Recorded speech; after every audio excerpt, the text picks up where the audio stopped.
Feature wise ಎಲ್ಲ same ಇದೆ, but ಇದು ಏನಿದೆ ಅಂದ್ರೆ ಫೀಚರ್ಸ್ ಅಂತಂದ್ರೆ ಈ ವೆಹಿಕಲ್ ನಿಮ್ಗೆ ರಿಜಿಸ್ಟ್ರೇಷನ್ ಬರುತ್ತೆ. ಇದ್ರೊಳಗೆ ಏನಂತಂದ್ರೆ ನಿಮ್ಗೆ ಮೋಟರ್ 2500 ವಾಟ್ ಮೋಟರ್ ಬರುತ್ತೆ. ಆಮೇಲೆ ಬ್ಯಾಟ್ರಿ 2.1 ಕಿಲೋ ವಾಟ್ ಬ್ಯಾಟ್ರಿ ಬರುತ್ತೆ, 72 ವಾಟ್ ಬರುತ್ತೆ ಬ್ಯಾಟ್ರಿ. ಇಷ್ಟೆಲ್ಲ ಬಂದು ನಿಮ್ಗೆ ವೆಹಿಕಲ್ ಮಾತ್ರ ಸ್ಟ್ಯಾಂಡರ್ಡ್ ಬರ್ತದೆ. ಎಲ್ಲ ವೆಹಿಕಲ್ ಸ್ಟ್ಯಾಂಡರ್ಡ್ ಬರ್ತದೆ. 3 ವೇರಿಯಂಟ್ ಆಗಿ ನಾವು ಡಿವೈಡ್ ಮಾಡ್ತೀವಿ. ಪ್ರೈಸ್ ಮಾತ್ರ ಡಿಫ್ರೆಂಟ್ ಆಗುತ್ತೆ. ಪ್ರೈಸ್ ಡಿಫ್ರೆನ್ಸ್ ಆಗ್ತದೆ. ಫೀಚರ್ಸ್ ಸೇಮ್ ಬರ್ತಾವೆ ಆಲ್ಮೋಸ್ಟ್. ಆದರೆ hi friends, welcome to our channel smile Karnataka. Friends, ಇವತ್ತೊಂದು ವ್ಲಾಗ್ ಮಾಡಬೇಕಂತ ಬಂದಿದ್ದೀವಿ. ಈ ವ್ಲಾಗ್ ಬಂದು ಎಲ್ಲರಿಗೂ ಗೊತ್ತಿರೋ ಹಾಗೆ ಇವಾಗ ಪೆಟ್ರೋಲ್ ಬೆಲೆ, ಡೀಸೆಲ್ ಬೆಲೆ ಎಲ್ಲ ರೇಟ್ ಹೈಕ್ ಆಗಿದೆ. ಅದಕ್ಕೋಸ್ಕರ ಎಲ್ಲರೂ ಯೂಶಲಿ ಎಲೆಕ್ಟ್ರಿಕ್ ವೆಹಿಕಲ್ಸ್ ಮೊರೆ ಹೋಗ್ತಿದ್ದಾರೆ. ಅದಕ್ಕೋಸ್ಕರ ಇಲ್ಲಿ ಒಂದು ಹೊಸ ಶೋರೂಮ್ ಲಾಂಚ್ ಆಗಿದೆ. ನೋಡ್ತಿರೋ ಹಾಗೆ ಡಿಯೋನ ಒಂದು ಶೋರೂಮ್ ಲಾಂಚ್ ಆಗಿದೆ. ಆ ಶೋರೂಮ್ ವಿಶೇಷತೆ ಏನು ಹಾಗೂ ಆ ಶೋರೂಮಲ್ಲಿ ಯಾವ ರೀತಿ ವೆಹಿಕಲ್ ಸಿಗುತ್ತೆ, ಏನು ಸ್ಪೆಷಲ್ ಫೀಚರ್ಸ್ ಇದೆ ಅಂತ ಹೇಳುತ್ತಾ ನಾವು ವಿಡಿಯೋ ಸ್ಟಾರ್ಟ್ ಮಾಡ್ತಾ ಇದ್ದೀನಿ. ನೀವು ಇನ್ನೂ ನಮ್ಮ ಚಾನಲ್ಗೆ ಸಬ್ಸ್ಕ್ರೈಬ್ ಆಗಿಲ್ಲ ಅಂದರೆ ಪ್ಲೀಸ್ ಸಬ್ಸ್ಕ್ರೈಬ್ ಆಗಿ, ಲೈಕ್ ಮಾಡಿ, ಕಮೆಂಟ್ ಮಾಡಿ, ಶೇರ್ ಮಾಡಿ ಅಂತ ಹೇಳ್ತಾ ಇಲ್ಲಿನ ಈ ಶೋರೂಮ್ನ ಓನರ್ನ ಮಾತಾಡ್ಸೋಣ. ಅವ್ರ ಹೆಸರು ಬಂದು ಸಂಗೀತ್ ಅಂತ. ಅವರು ರೀಸೆಂಟಾಗಿ ಲಾಂಚ್ ಮಾಡೋರಂತೆ ಈ ಶೋರೂಮ್ನ. ಯೂಶಲಿ 15 to 20 ಡೇಸ್ ಆಗಿರಬೇಕು. ಬನ್ನಿ ಅವರ ಮಾತಾಡ್ಸೋಣ. ಈ ಕಂಪ್ನಿಯ ವಿಶೇಷತೆ ಏನು ಹಾಗೂ ಇಲ್ಲಿನ ಸ್ಪೆಷಾಲಿಟಿ ಫೀಚರ್ಸ್ ಏನು ಅಂತ ತಿಳ್ಕೊಳ್ಳುತ್ತಾ ಅವ್ರನ್ನ ಮಾತಾಡ್ಸೋಣ ಅಂತ ಕೇಳ್ತೀವಿ. ಮತ್ತು ಬೇರೆ ಕಂಪ್ನಿಗೂ ಈ ಕಂಪ್ನಿಗೂ ಏನು ವ್ಯತ್ಯಾಸ, ಮತ್ತು ಏನೇನು ಪರ್ಫಾರ್ಮೆನ್ಸು, ಯಾವ ಥರ ಕಸ್ಟಮರ್ಸ್ ಎಲ್ಲ ರಿವ್ಯೂ ಕೊಟ್ಟಿದ್ದಾರೆ, ಸ್ವಲ್ಪ ಡೀಟೇಲ್ಡಾಗಿ ಹೇಳಿ ಸರ್. ಸ್ವಲ್ಪ ದಾವೋ ಇವಿಟೆಕ್ ಅನ್ನೋದು ಇದು ಹೈದರಾಬಾದ್ ಬೇಸ್ಡ್ ಕಂಪ್ನಿ. ಇದು ಇದನ್ನ global company, 20 years old company ಇದು. ಇದರಲ್ಲಿ ಏನಂದರೆ ಕಂಪ್ನಿ ಒಳಗೆ ಹೆಚ್ಚಾಗಿ ಗ್ಲೋಬಲ್ ಕಂಪ್ನಿ ಒಳಗೆ ಕ್ವಾಲಿಟಿ ಪ್ರೆಸರ್ ಜಾಸ್ತಿ. ಆಮೇಲೆ ನಮ್ಮ ಕಂಪ್ನಿ ಒಳಗಡೆ ಹೆಚ್ಚಾಗಿ ಲಿಥಿಯಂ ಐರನ್ ಫಾಸ್ಫೇಟ್ ಅಂತ ಬ್ಯಾಟ್ರಿ ಯೂಸ್ ಮಾಡ್ತಾರೆ. ಹೆಚ್ಚಾಗಿ ಫೈರ್ ಕ್ಯಾಚು ಅವು ಇವೆಲ್ಲ ಪ್ರಾಬ್ಲಮ್ ಭಾಳ ಅದಾವ ಈಗ. ಅದಕ್ಕೆ ಇಂಡಿಯನ್ ಕ್ಲೈಮೇಟ್ ಕಂಡೀಷನ್ ಏನಿದಾವಲ್ಲ ಅದ್ರ ಪ್ರಕಾರ ಈ ವೆಹಿಕಲ್ನ ರೆಡಿ ಮಾಡಿದೆ. ವಾಟರ್ ಪ್ರೂಫು ಮತ್ತು ಫೈರ್ ಪ್ರೂಫು ಬ್ಯಾಟ್ರಿ ವೈರಿಂಗ್ ಎಲ್ಲ ಬರುತ್ತೆ. ಆಮೇಲೆ 2500 ವಾಟ್ ಹಬ್ ಮೋಟರ್ ಬರುತ್ತೆ. ಆಮೇಲೆ ನಿಮಗೆ 72 ವೋಲ್ಟು 2.1 ಕಿಲೋ ವ್ಯಾಟು ಬ್ಯಾಟ್ರಿ ಬರುತ್ತೆ. ಆಮೇಲೆ ನಿಮಗೆ ಇದರಲ್ಲಿ ಆಪ್ಷನ್ಸ್ ಫೀಚರ್ಸ್ ಜಾಸ್ತಿ. ಹೆಚ್ಚಾಗಿ ಎಲೆಕ್ಟ್ರಿಕ್ ಸ್ಕೂಟರ್ ಒಳಗೆ ಕ್ವಾಲಿಟಿ ಬಗ್ಗೆ ಇಶ್ಯೂಸ್ ಭಾಳ ಇದಾವೆ. ಅದು ನಮ್ಮ ನಾವು ಒಳಗೆ ಕ್ವಾಲಿಟಿ ಜಾಸ್ತಿ ಕೊಡ್ತಾರೆ. ಹೀಗಾಗಿ ಈ ವೆಹಿಕಲ್ ಒಳಗೆ ನಿಮಗೆ ಹೆಚ್ಚಾಗಿ ಕ್ವಾಲಿಟಿ ಬಗ್ಗೆನೇ ಹೆಚ್ಚು ಕಸ್ಟಮರ್ ಬಂದು ನೋಡಿದಾಗ ಫಿನಿಷಿಂಗು ಆಮೇಲೆ ಗಾಡಿ ಬಿಲ್ಡ್ ಕ್ವಾಲಿಟಿ ಎಲ್ಲ ಭಾಳ ಇರುತ್ತೆ. ನಾವು ಅದ್ರ ಸಲುವಾಗಿ ಹೆಚ್ಚಾಗಿ ಕಾನ್ಸಂಟ್ರೇಟ್ ಕಂಪ್ನಿ ಅದ್ರ ಬಗ್ಗೆನೇ ಜಾಸ್ತಿ ಮಾಡಿದ್ದಾರೆ. ಇದುವರೆಗೂ ನಾವೊಂದು 8 ವೆಹಿಕಲ್ನ ಡೆಲಿವರಿ ಕೊಟ್ಟಿದ್ದೀವಿ ಹೇಳಿ ಸರ್, ಏನೇನು ಫೀಚರ್ಸ್ ಇದೆ? ಈಗ ಇದು ಸ್ಟಾಕ್ ಮೋಡ್ ಒಳಗಿದೆ. ಈಗ ಇದನ್ನ ನಾವು ರೆಡಿ ಮೋಡಿಗೆ ತರಬೇಕು. ರೆಡಿ ಮೋಡಿಗೆ ತಂದಮೇಲೆ ನಾವು ಇದನ್ನ 3 ಮೋಡ್ ಇರ್ತವೆ ಅಂತ ಹೇಳಿದೆ ನಾನು. Power mode, eco mode, sport mode ಅಂತ. ಪವರ್ ಮೋಡ್ ಒಳಗೆ ನಿಮಗೆ 35 ಕಿಲೋಮೀಟರ್ ಸ್ಪೀಡ್ ಬರುತ್ತೆ.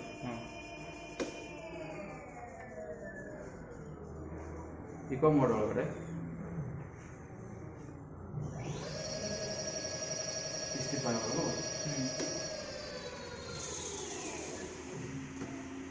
ಆಮೇಲೆ ನೀವು ಸ್ಪೋರ್ಟ್ ಮೋಡ್ ಒಳಗೆ 80 ಕಿಲೋಮೀಟರ್ ವರೆಗೂ ಸ್ಪೀಡ್ ಹೋಗ್ತದೆ. ಅಂದರೆ ಇದ್ರ ಸ್ಪೀಡ್ ಟಾಪ್ ಸ್ಪೀಡ್ ಇರೋದು 80 ಕಿಲೋಮೀಟರ್ ಟಾಪ್ ಸ್ಪೀಡ್. ಈ ವೆಹಿಕಲ್ ಒಳಗೆ ನಿಮಗೆ ಹೆಚ್ಚಾಗಿ ಕ್ವಾಲಿಟಿ ಬಗ್ಗೆನೇ ಹೆಚ್ಚು ಕಸ್ಟಮರ್ ಬಂದು ನೋಡಿದಾಗ ಫಿನಿಷಿಂಗು ಆಮೇಲೆ ಗಾಡಿ ಬಿಲ್ಡ್ ಕ್ವಾಲಿಟಿ ಎಲ್ಲ ಭಾಳ ಇರುತ್ತೆ. ನಾವು ಅದ್ರ ಸಲುವಾಗಿ ಹೆಚ್ಚಾಗಿ ಕಾನ್ಸಂಟ್ರೇಟ್ ಕಂಪ್ನಿ ಅದ್ರ ಬಗ್ಗೆನೇ ಜಾಸ್ತಿ ಮಾಡಿದ್ದಾರೆ. ಇದುವರೆಗೂ ನಾವೊಂದು 8 ವೆಹಿಕಲ್ನ ಡೆಲಿವರಿ ಕೊಟ್ಟಿದ್ದೀವಿ ಅಂದರೆ ಇದರಲ್ಲಿ ನಮ್ಮದು ಡೀಲರ್ಶಿಪ್ ಇರೋದು ಇದು ಸೆಕೆಂಡ್ ಕರ್ನಾಟಕದಲ್ಲಿ. ಫಸ್ಟು ಬೆಂಗಳೂರು, ಸೆಕೆಂಡ್ ನಮ್ಮದು ಹಾವೇರಿಯಲ್ಲಿ ಸೆಕೆಂಡ್ ಇದೆ. ರನ್ನಿಂಗ್ ಎಲ್ಲ ಚೆನ್ನಾಗಿದೆಯಾ ಅಂತ? ರನ್ನಿಂಗ್ ಚೆನ್ನಾಗಿದೆ. ಸೇಲ್ಸ್ ಚೆನ್ನಾಗಿದೆ. ಗಾಡಿ ಬಗ್ಗೆ ರಿವ್ಯೂಸ್ ಎಲ್ಲ ಕಸ್ಟಮರ್ ಭಾಳ ಚೆನ್ನಾಗಿದ್ದಾರೆ. ಏನು ತೊಗೊಂಡ್ರೇನು ದುಡ್ಡಿಗೆ ಮೋಸ ಇಲ್ಲ ನನಗೆ ವೆಹಿಕಲ್ ಇಲ್ಲ. ಅಲ್ಲ ಸರ್, ಎಷ್ಟೊತ್ತು ಚಾರ್ಜ್ ಮಾಡಬೇಕು ಹಾಗೂ ಏನು ಎತ್ತ? ಇದು 4 to 5 hours ನಾವು ಚಾರ್ಜ್ ಮಾಡ್ಬೋದು. 4 to 5 hours ಚಾರ್ಜ್ ಮಾಡಬೇಕು ಬ್ಯಾಟ್ರಿ. 4 to 5 hours ಚಾರ್ಜ್ ಮಾಡ್ತು ಅಂದರೆ ಎಷ್ಟು ಕಿಲೋಮೀಟರ್ ರನ್ ಆಗುತ್ತೆ? ಅಪ್ ಟು ನಿಮಗೆ 111 ಕಿಲೋಮೀಟರ್ ಕಂಪ್ನಿ ಕ್ಲೇಮ್ ಇದೆ. ನಿಮ್ಗೆ 100 ಕಿಲೋಮೀಟರ್ ಮಟ್ಟ ಏನು ಬಂದೇ ಬರುತ್ತೆ ಮೇಲೆ. ಹೀಟ್ ಆಗೋದು ಏನಾದರೂ, ಗಾಡಿ ಮಧ್ಯದಲ್ಲಿ ಏನಾದರೂ ಬ್ಯಾಟ್ರಿ ಆ ಥರ ಪ್ರಾಬ್ಲಮ್ ಬರೋದು ಏನಾದರೂ? ಆ ಥರ ಏನಿಲ್ಲ. LFP ಬ್ಯಾಟ್ರಿ ಒಳಗೆ ಏನಂತಂದರೆ ಇದು ಥರ್ಮೋಸೆಟ್ ಬ್ಯಾಟ್ರಿ ಅಂತ ಟೆಕ್ನಾಲಜಿ ಯೂಸ್ ಮಾಡಿದ್ದೀವಿ. ಈ ಥರ್ಮೋಸೆಟ್ ಒಳಗೆ ಏನಂತಂದರೆ ಹೊರಗಡೆ ಟೆಂಪ್ರೇಚರ್ ಎಷ್ಟು ಜಾಸ್ತಿ ಇದನ್ನು ಒಳಗಡೆ ಹೀಟ್ನ ಮ್ಯಾನೇಜ್ ಮಾಡೋದು. ಕೂಲೆಂಟ್ ಇಲ್ಲ, ಥರ್ಮೋಸೇಫ್ ಅಂತ ಟೆಕ್ನಾಲಜಿ ಮಾಡಿದ್ದಾರೆ. ಆ ಟೆಕ್ನಾಲಜಿಗೆ ಹೊರಗಡೆ ಟೆಂಪ್ರೇಚರ್ ಇದ್ದು ಒಳಗಡೆ ಮ್ಯಾನೇಜ್ ಆಗಿ ಮಾಡಿದ್ದಾರೆ. ಪ್ರೈಸ್ ಏನು ಸರ್ ಇದು? ಅರೌಂಡ್ ಪ್ರೈಸ್ ನಿಮ್ಗೆ ಎಕ್ಸ್ ಶೋರೂಮ್ 1 ಮತ್ತು ಅದು ಅಪ್ ಟು 1,15,000 ಬರುತ್ತೆ. ಸ್ಟಾರ್ಟಿಂಗ್ 1,15,000. ಅಂದರೆ ಬೇಸಿಕ್ ಇದೆ, ಬೇಸಿಕ್ ಒಂದು 84,000 ಇದೆ. 108 ಅಂತ ಮಾಡೋದು, ವಿದ್ಯುತ್ 108. ಆಮೇಲೆ ಇನ್ನೊಂದು 0405 ಅಂತ, ಅದು ಕಮರ್ಷಿಯಲ್ ಗೂಡ್ಸ್ ಏನು ಕ್ಯಾರಿ ಮಾಡ್ತಾರಲ್ಲ ಅದಕ್ಕೆ ಆಗೋದು, ಅದು 84,000 ಬರುತ್ತೆ. ಸರ್ ಲೋನ್ ಆಪ್ಷನ್ಸ್ ಏನಾದ್ರು ಇದೆಯಾ ಇಲ್ಲ ಡೈರೆಕ್ಟ್ ಕ್ಯಾಶ್ ಕೊಡ್ಬೋದಾ ಏನು? ಲೋನ್ ಆಪ್ಷನ್ ನಿಮಗೆ ಯೂನಿಯನ್ ಬ್ಯಾಂಕಿಂದ ಲೋನ್ ಫೆಸಿಲಿಟಿ ಇದೆ, ಬೈ ಮಾಡ್ಬೋದು. ಇನ್ನು ನೆಕ್ಸ್ಟು ನಾನ್ ರಿಜಿಸ್ಟ್ರೇಷನ್ಗೆ ಲೋನ್ ಫೆಸಿಲಿಟಿನೂ ಇದೆ.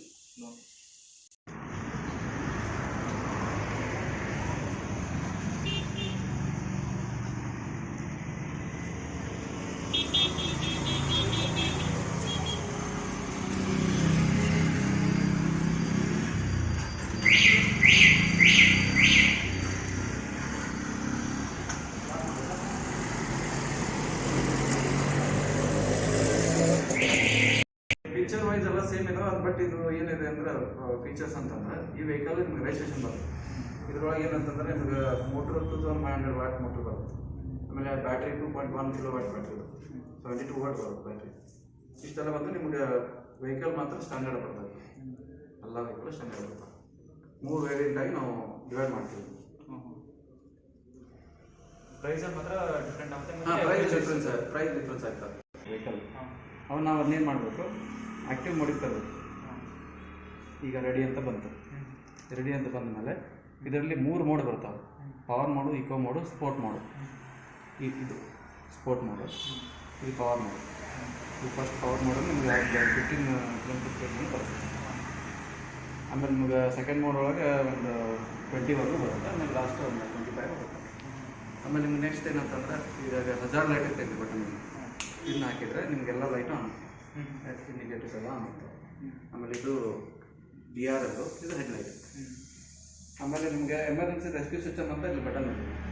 ಇದೇನಂತಂದರೆ ಬ್ಯಾಟ್ರಿ ಏನಾದರೂ ಕಂಪ್ಲೀಟ್ ಡ್ರಾಪ್ ಆದಾಗ ಒಂದು 5 km ನೀವು ಇದನ್ನ ARS ಮೇಲೆನೂ ಹೋಗ್ಬೋದು, ರನ್ ಮಾಡ್ಬೋದು ವೆಹಿಕಲ್. ಆಮೇಲೆ ನಿಮಗೆ ಇನ್ನೊಂದು ಏನಿದೆ ಅಂದರೆ ಕ್ರೂಸ್ ಕಂಟ್ರೋಲ್ ಇದೆ. ಈ ಕ್ರೂಸ್ ಕಂಟ್ರೋಲ್ ಏನಂತಂದ್ರೆ ವೆಹಿಕಲ್ ಹೋಗ್ಬೇಕಾದ್ರೆ ನೀವು ಒಂದು ಸ್ಪೀಡ್ನ ಸೆಟ್ ಮಾಡ್ಬೋದು. ಈಗ 25 ಹೋಗ್ತಿರುತ್ತೆ ಲಾಸ್ಟ್, ಹೋಗ್ಬೇಕಾದ್ರೆ ನೀವು ಇನ್ನೊಂದು 2-3 ಸೆಕೆಂಡ್ ಪ್ರೆಸ್ ಮಾಡಿ ಇಟ್ಕೊಂಡ್ರೆ ನಿಮ್ಗೆ ಅದೇ ಸೆಟ್ ಆಗುತ್ತೆ. ಆಮೇಲೆ ಇನ್ನೊಂದು ಏನಂತಂದರೆ 1 ಕ್ಲಿಕ್ ರಿಪೇರ್ ಅಂತ ಆಪ್ಷನ್. ಆ 1 ಕ್ಲಿಕ್ ರಿಪೇರ್ ಆಪ್ಷನ್ ಏನಂದರೆ ಈಗ ನೀವು ವೆಹಿಕಲ್ ಮೂವ್ ಮಾಡಬೇಕಾದ್ರೆ ಎಲ್ಲೋ ಒಂದು ಸರ್ಕ್ಯೂಟ್ ಪ್ರಾಬ್ಲಮ್ ಬಂತು, ಸಡನ್ನಾಗಿ ಗಾಡಿ ಡ್ರಾಪ್ ಆಯಿತು, ರನ್ನಿಂಗ್ ಪೊಸಿಷನ್ ಇರುತ್ತೆ, ಅದು ಆ್ಯಕ್ಟಿವ್ ಇರುತ್ತೆ, ಆದರೆ ನಿಮ್ಗೆ ವೆಹಿಕಲ್ ಮೂವ್ಮೆಂಟ್ ಆಗ್ತಾಯಿಲ್ಲ. ಅವಾಗ ನೀವೇನು ಮಾಡ್ಬೋದು, 1 ಕ್ಲಿಕ್ ರಿಪೇರ್ನ ಪ್ರೆಸ್ ಮಾಡಿಕೊಂಡು ಸರ್ವಿಸ್ ಆ್ಯಕ್ಟಿವ್ ಮಟ್ಟ ಬರೋ ಶೋರೂಮ್ ಮಟ್ಟ ಬರುತ್ತೆ. ಸರ್ ಇದು ಎಷ್ಟೊತ್ತು ಚಾರ್ಜ್ ಮಾಡ್ಬೋದು ಸರ್, ಮತ್ತು ಎಷ್ಟು ಕರೆಂಟ್ ಬಿಲ್, ಎಲೆಕ್ಟ್ರಿಸಿಟಿ ಬಿಲ್ ಬರ್ಬೋದು? ಒಂದು 2-3 unit within 4 hours we can charge 2-3 units. Sir ಮತ್ತೆ ಏನೋ ಇದು ಫ್ಲೂಯಿಡ್ ಟೈಪ್ ಇದೆಯಲ್ಲ ಸರ್, ಇದು ಬ್ರೇಕ್ ಫ್ಲೂಯಿಡ್, ಇದು ರಿಯರ್, ಇದು ಫ್ರಂಟ್. ಸರ್ವಿಸ್ ಎಲ್ಲ ಇಲ್ಲಿ ಸರ್, ಇದು ಸರ್ವಿಸ್ ಎಲ್ಲ ನಮ್ಮ ಈ ಗಾಡಿ ಒಳಗಡೆ ಕೀಲೆಸ್ ಎಂಟ್ರಿ ಇದೆ. ಕೀಲೆಸ್ ಎಂಟ್ರಿ ಅಂತಂದರೆ ಜಸ್ಟ್ ಪಾಕೆಟ್ನಾಗ ಇಟ್ಕೊಂಡು ಸಾಕಿದ್ವಿ, ರಿಮೋಟ್ ಈ ಥರ ಈಗ ಆನ್ ಮಾಡ್ಬೋದು. ಈ ಪಾಕೆಟ್ನಲ್ಲಿ ಇಟ್ಕೊಂಡ್ರೆ ಜಸ್ಟ್ ಈ ಥರ ಪ್ರೆಸ್ ಮಾಡಿದರೆ ವೆಹಿಕಲ್ ಆನ್ ಆಗ್ತದೆ. ವೆಹಿಕಲ್ ಆನ್ ಮಾಡಿದೆ ಅವಾಗ ಸ್ಟಾಪ್ ಮಾಡಲ್ಲ, ನಾವೇನು ಮಾಡಬೇಕು, ನಾವು ರೆಡಿ ಪೊಸಿಷನ್ ತರಬೇಕು. ರೆಡಿ ಬಂತು, ಇನ್ನು ಮೇಲೆ ನಾವು ಆಪ್ರೇಟ್ ಮಾಡ್ಬೋದು ವೆಹಿಕಲ್. ಆಮೇಲೆ ಇದ್ರಾಗ ಇನ್ನೊಂದು ಬೆಸ್ಟ್ ಫೀಚರ್ಸ್ ಏನಂದರೆ, ಈಗ ನೀವೆಲ್ಲೇ ಹೋಗಿರ್ತೀರಿ ಹೊರಗಡೆ ಹೋದಾಗ ಫ್ರೆಂಡ್ಸ್ ಜೋಡಿ ನೋಡ್ಕೊಂಡು ನಿಂತಿರ್ತೀರಿ, ಅಥವಾ ಮಕ್ಕಳೇನೋ ನಿಂತಿರ್ತಾರೆ ಬೋರ್ಡ್ ಮೇಲೆ, ಅವಾಗ ಏನು ಮಾಡಿಬಿಡ್ತಾರೆ, ಎಕ್ಸಲೇಟರ್ ಆಪ್ರೇಟ್ ಮಾಡಿಬಿಡ್ತಾರೆ. ಅವಾಗೇನು ಇದೇನು ವೆಹಿಕಲ್ ಅಂತಂದ್ರೆ ನೀವು ಗಾಡಿ ನಿಂತ್ಕೊಂಡಾಗ 30 ಸೆಕೆಂಡ್ಗೆ ಅದು ಸ್ಟಾಪ್ ಮಾಡಿದ್ದು ಬಂದ್ಬಿಡುತ್ತೆ. ಅವಾಗ ವೆಹಿಕಲ್ ಆಪ್ರೇಟ್ ಆಗಲ್ಲ. ಯಾಕಂತಂದರೆ ಈಗ ಮಕ್ಳು ಏನು ಮಾಡ್ತಾವೆ, ಇದನ್ನ ಎಕ್ಸಲೇಟರ್ ತಿರುಗಿಬಿಡ್ತಾರೆ. ಹಂಗೆ ತಿರುಗುವಾಗ ಇದು ಗಾಡಿ ಮೂವ್ಮೆಂಟ್ ಆಗ್ತದೆ, ಅದು ಆಗಬಾರ್ದು ಅಂತೇಳಿ ಆ ಥರ ಸಿಸ್ಟಮ್ ಮಾಡಿದ್ದಾರೆ. 30 ಸೆಕೆಂಡಿಗೆ ಆಟೋ ಆಫ್ ಆಗುತ್ತೆ. ಆಮೇಲೆ ಇದನ್ನ ನಿಮ್ಗೆ ರಿಮೋಟ್ ಏನಾದರೂ ಪ್ರಾಬ್ಲಮ್ ಬಂದಾಗ ನಾವು ಇದನ್ನ ಮ್ಯಾನ್ಯಲ್ ಆಗಿ ನಾವು ಆಪ್ರೇಟ್ ಮಾಡ್ಬೋದು. ಥರ ಈ ರಿಮೋಟ್ ಒಳಗಡೆ ಒಂದು ಕೀ ಇರುತ್ತೆ, ಈ ಕೀನ ಇದು ಒಳಗಡೆ ಹಾಕಿ ಇದನ್ನ ಆ್ಯಕ್ಟಿವ್ ಮಾಡ್ಕೋಬೋದು.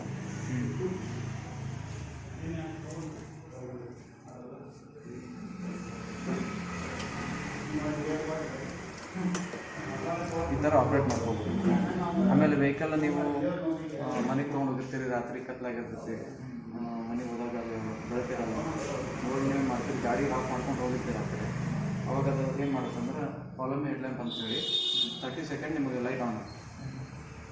ಹೋಗಿ ಅಲ್ಲಿ ರೀಚ್ ಆಗುವಾಗ 30 ಸೆಕೆಂಡ್ ಆನ್ ಆಗುತ್ತೆ ಇವೆಲ್ಲ ಲೈಟ್ಸು LED ಬರ್ತದೆ. ಆಮೇಲೆ ಇದು ಹೆಡ್ಲೈಟು LED ಪ್ರೊಜೆಕ್ಟರ್ ಬರುತ್ತೆ. ಆಮೇಲೆ ಗಾಡಿ ವೇಟು 106 kg ವರೆಗೂ ಬರುತ್ತೆ. ಹೆವಿ ಬರುತ್ತೆ. ಡಿಸ್ಕ್ ಎಲ್ಲ ಇದೆ. ಕಾಂಬಿ ಬ್ರೇಕ್ ಸಿಸ್ಟಮ್ ಇದೆ. ಡಿಸ್ಕ್ ಬ್ರೇಕ್ ಇದೆ. ABS ಬರೋದು. CBS ಬರೋದು. ಕಾಂಬಿ ಬ್ರೇಕ್ ಸಿಸ್ಟಮ್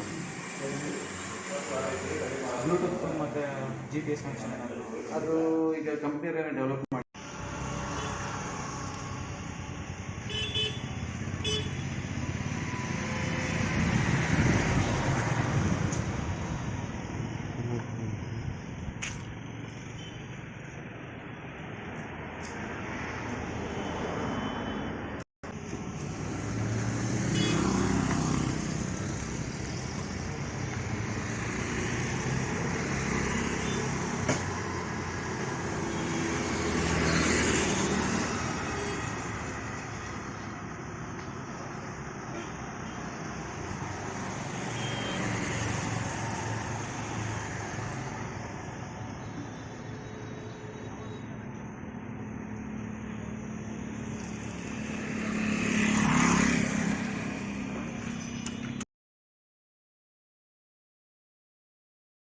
ಇವತ್ತು ಒಂದು ಡುಯೋ ಅನ್ನೋ ಒಂದು ಶೋರೂಮ್ಗೆ ಹೋಗಿದ್ವಿ. Experience was good. ಚೆನ್ನಾಗೈತೆ ಎಕ್ಸ್ಪೀರಿಯೆನ್ಸು. ಒಂದು ಟೆಸ್ಟ್ ಡ್ರೈವ್ ಕೂಡ ಮಾಡಿದೆ. 3 ಮೋಡಲ್ಲೂ ಓಡಾಡಿದೆ. ಸ್ಟಾರ್ಟ್ ಮೋಡು, ರೆಡಿ ಮೋಡು ಹಾಗೂ ಎಕನಾಮಿಕ್ ಮೋಡು ಮತ್ತು ಒಂದು ಸ್ಪೋರ್ಟ್ ಮೋಡ್ ಅಂತ ಎಲ್ಲ ಮೋಡಲ್ಲೂ ಡ್ರೈವ್ ಮಾಡಿದೆ. ಚೆನ್ನಾಗಿತ್ತು. ಮ್ಯಾಕ್ಸಿಮಮ್ 80 ಕಿಲೋಮೀಟರ್ಸಲ್ಲಿ ರನ್ ಆಯಿತು ಗಾಡಿ. ಸ್ಮೂತ್ ಫೀಲಿಂಗ್ ಇತ್ತು, ಕಂಫರ್ಟ್ ಫೀಲಿಂಗ್ ಇತ್ತು ಹಾಗೂ ಯಾವುದೇ ರೀತಿಯಾದ ಒಂದು ಡಿಸ್ಕಂಫರ್ಟ್ ಏನು ಫೀಲ್ ಆಗಲಿಲ್ಲ. ಚೆನ್ನಾಗಿತ್ತು. ಓವರಾಲ್ 5 ರೇಟಿಂಗ್ಸ್ಗೆ ನಾವು ಅರೌಂಡ್ 4.8 to 5 ರೇಟಿಂಗ್ಸ್ ಕೊಡ್ಬೋದು ಈಸಿಯಾಗಿ. ಅಕಸ್ಮಾತಾಗಿ ನಾವು ಒಂದೇ ಒಂದು ಕೇಳೋದು ಏನಂತ ಅಂದರೆ, ನೀವೇನಾದರೂ ಈ ಕಡೆ ವಿಸಿಟ್ ಮಾಡ್ತು ಅಂದರೆ ಡುಯೋ ಶೋರೂಮ್ಗೆ ಏನಾದ್ರು ಒಂದ್ಸತಿ ಈ ಕಡೆ ಏನಾದ್ರು ಬಂತು ಅಂದರೆ ಪ್ಲೀಸ್ ಒಂದ್ಸತಿ ವಿಸಿಟ್ ಮಾಡಿ. ಆ ಕಂಪ್ನಿ ಬಗ್ಗೆ ಒಂದ್ಸತಿ ಟೆಸ್ಟ್ ಡ್ರೈವ್ ತೊಗೊಂಡು ನಿಮ್ಗೆ ಏನಾರು ಆ ಗಾಡಿ ಇಷ್ಟ ಆಯಿತು ಅಂದರೆ ಬೈ ಮಾಡಿ ಅಂತ ಹೇಳ್ತಾ ಇವತ್ತಿನ ವಿಡಿಯೋ ಮುಗಿಸಿದ್ದೀನಿ. ನೀವು ಇನ್ನೇ ನಮ್ಮ ಚಾನಲ್ ಸಬ್ಸ್ಕ್ರೈಬ್ ಆಗಿಲ್ಲ ಅಂದರೆ ಪ್ಲೀಸ್ ಸಬ್ಸ್ಕ್ರೈಬ್ ಆಗಿ, ಲೈಕ್ ಮಾಡಿ, ಕಮೆಂಟ್ ಮಾಡಿ, ಶೇರ್ ಮಾಡಿ ಅಂತ ಹೇಳ್ತಾ ಇವತ್ತಿನ ವಿಡಿಯೋ ಎಂಡ್ ಮಾಡ್ತಿದ್ದೀನಿ. Thank you guys.